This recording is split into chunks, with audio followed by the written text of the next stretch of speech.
Silence does not mean shutting your mouth silence. What is being referred to as silence or nishabd? One cannot do this. One can become this. See if you can articulate the same things that you're saying with half the number of words. Suddenly you will become extremely conscious of everything.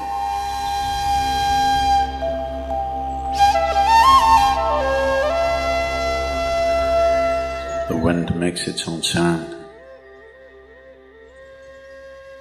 So does the water.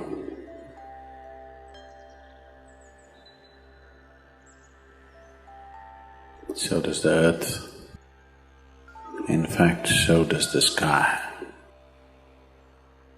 All the celestial objects are making their own sounds. There are sounds of pain, sounds of pleasure, sounds of misery, sounds of joy.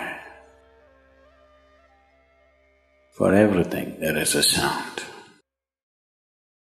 In human life, it's very true. Sounds of life, and there are sounds of death, and there are even sounds of silence.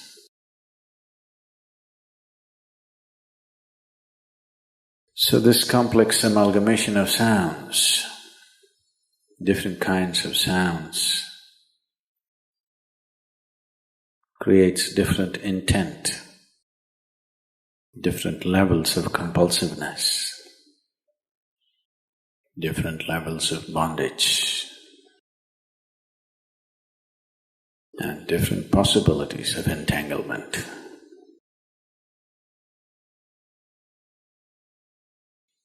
In all this, why one chooses to become silent? Silence is not a way of denying yourself life. It is not even about denying yourself articulation.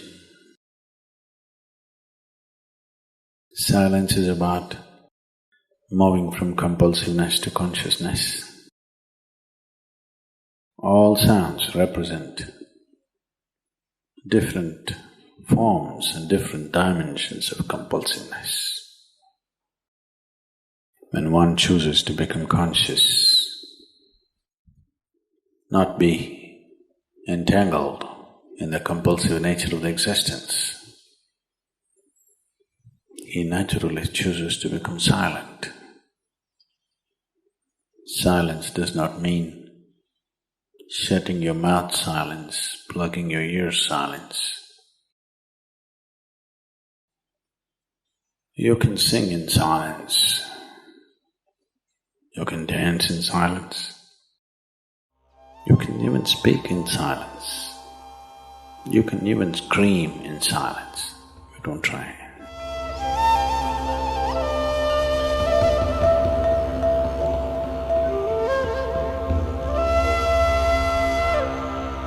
That does not mean when everybody is silent you scream. That is not screaming in silence.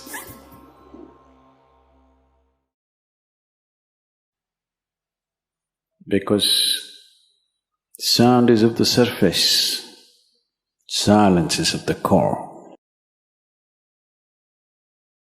It is only the surface which makes the sound. See, now the water is hitting the surface and making the sound. Deep down, there is no sound. That is so with life. On the surface, it is a very complex mesh of sounds, a maze of sounds happening. But at the core, there is no sound. There is no word for no sound in English language. We call it nishabd.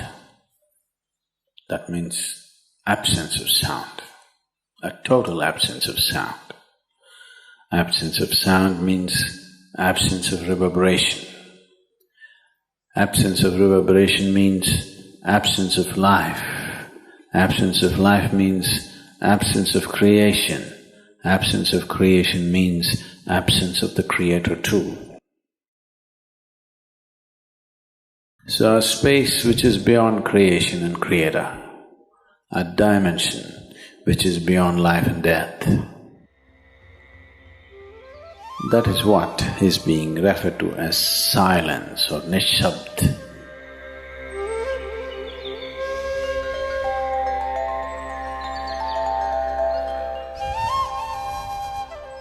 One cannot do this. One can become this. Commonly, there are two words employed to describe this.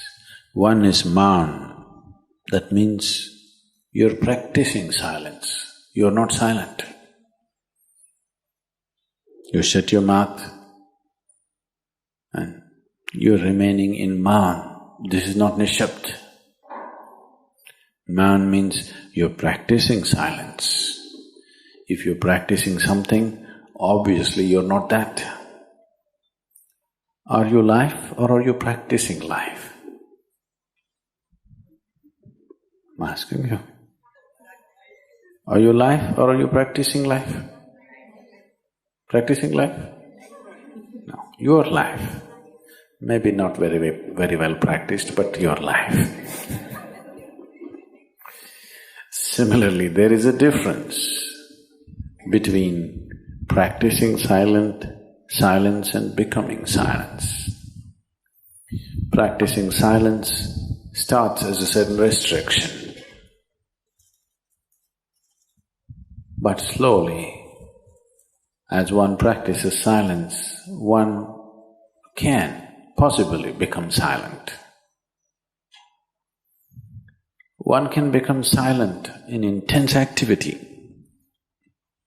but nobody can keep up intense activity forever. Moments of intense activity are only moments, nobody can sustain it. You'll expend yourself. Only if you can achieve it in inactivity, it is sustainable. If something is possible only in intense activity, it is never sustainable.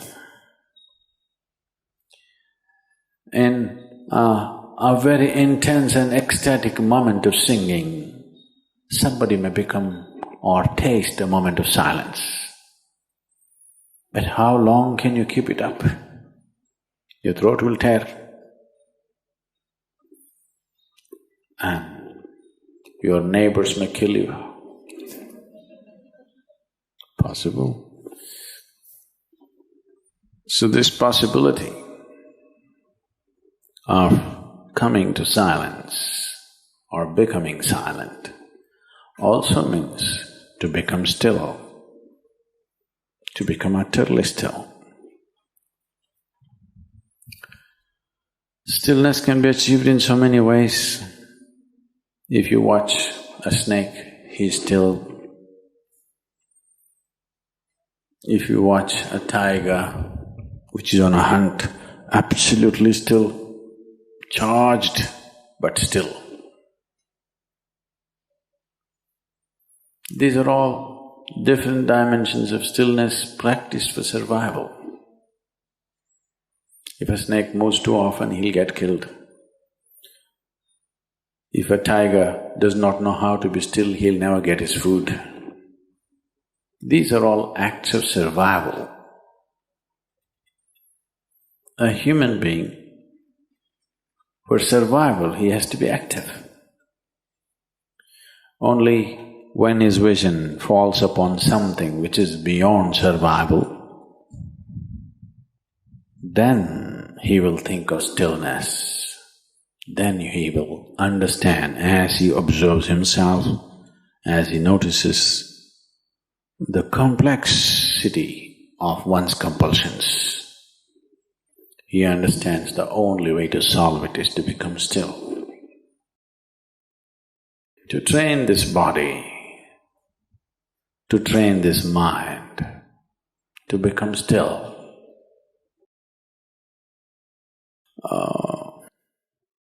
Takes some effort. If one is simply blissed out, he will become still. But otherwise one has to work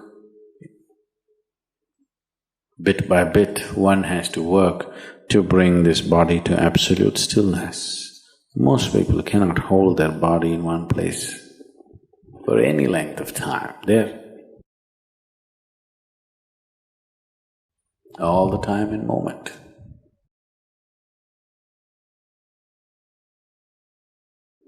As it is said, a man is ill only because he does not know how to be still. Because in stillness, you're in touch with a dimension way beyond creation.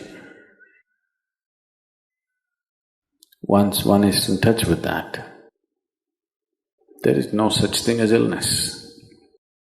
If I sit here and the body rots and falls down, still there is no illness, it's just there.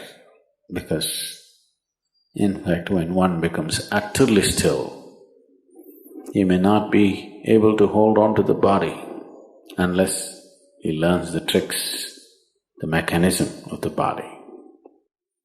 So why should I become still? Will I lose my body? Anyway, you will lose your body. When the time to lose your body comes, if you want to lose it gracefully, then you must know at least a little bit of stillness. If you want to put your body down like you can put this piece of cloth down, with the same ease, with the same gracefulness, then you need to have some stillness in you. Otherwise, you and your body, you have to be torn apart, which is an ugly thing to do.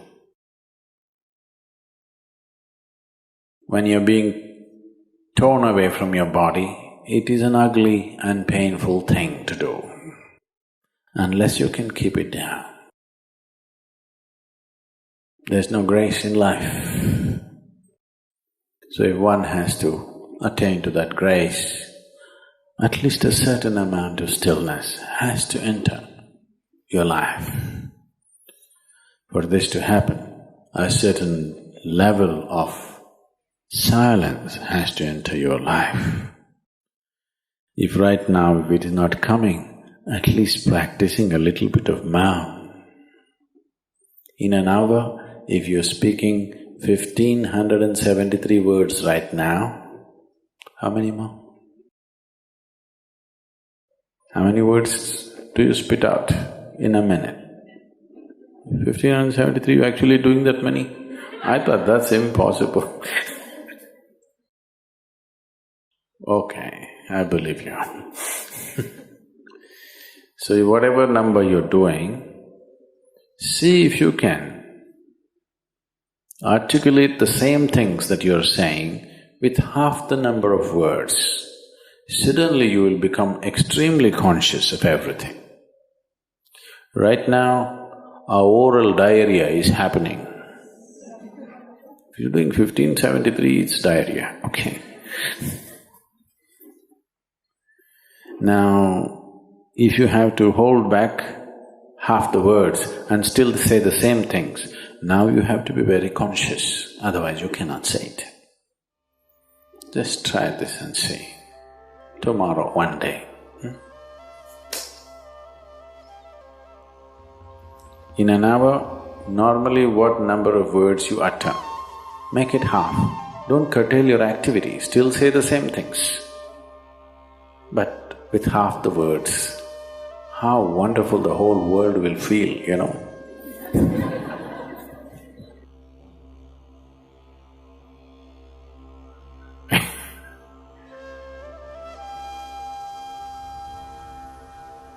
World will be a wonderful place, I'm telling you, tomorrow, if everybody does this.